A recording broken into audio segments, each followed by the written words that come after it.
ഈശോ മിശിഹായ്ക്ക് സ്തുതിയായിരിക്കട്ടെ. ഞാൻ brother Shaiju Adappally, Ernakulam saint Mary's prayer മിനിസ്ട്രിയിൽ നിന്ന് 2013 മാർച്ച് 13 അർജൻറ്റീനയുടെ തലസ്ഥാനമായ ബ്യൂണസ് ഐറിസിൽ നിന്നുള്ള ആർച്ച് ബിഷപ്പ് ഹോർഹെ ബെർഗോളിയോ ഫ്രാൻസിസ് മാർപ്പാപ്പ ആയി തിരഞ്ഞെടുക്കപ്പെട്ടപ്പോൾ ജനത്തിനു മുമ്പിൽ ചരിത്രത്തിലാദ്യമായി തന്നെ സെൻറ്റ് പീറ്റേഴ്സ് സ്ക്വയറിൽ, റോമിൽ വത്തിക്കാനിൽ സെൻറ്റ് പീറ്റേഴ്സ് സ്ക്വയറിൽ ഒരുമിച്ച് കൂടിയ ജനങ്ങളുടെ മുമ്പിൽ ശിരസ് നമിച്ചുകൊണ്ട് അദ്ദേഹം പറഞ്ഞ കാര്യം ഇതാണ്: ഞാൻ നിങ്ങളെ ആശീർവദിക്കുന്നതിന് മുമ്പ് ദൈവം എന്നെ ആശീർവദിക്കാൻ നിങ്ങൾ എനിക്ക് വേണ്ടി പ്രാർത്ഥിക്കുവിൻ. എത്ര അഗാധമായ എളിമയുടെ ഹൃദയലാളിത്യത്തിൻ്റെ വാക്കുകളാണ്.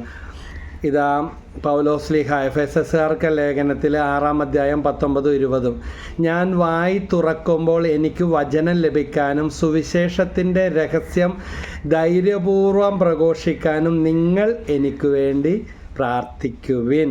പൗലോസ്ലീഹയുടെ വാക്കുകളാണ്. സുവിശേഷ രഹസ്യത്തിൻ്റെ ബന്ധനസ്ഥനായ സ്ഥാനപതിയാണല്ലോ ഞാൻ. എൻ്റെ കടമയ്ക്കൊത്ത വിധം ധീരതയോടെ പ്രസംഗിക്കാൻ വേണ്ടി നിങ്ങൾ പ്രാർത്ഥിക്കണം. പൗലോസ് അപ്പോസ്തലൻ്റെ ഈ വാക്കുകൾ പരിശുദ്ധാത്മാവിൻ്റെ അഭിഷേകത്താൽ നിറയപ്പെട്ടുകൊണ്ട് തന്നെയാകണം.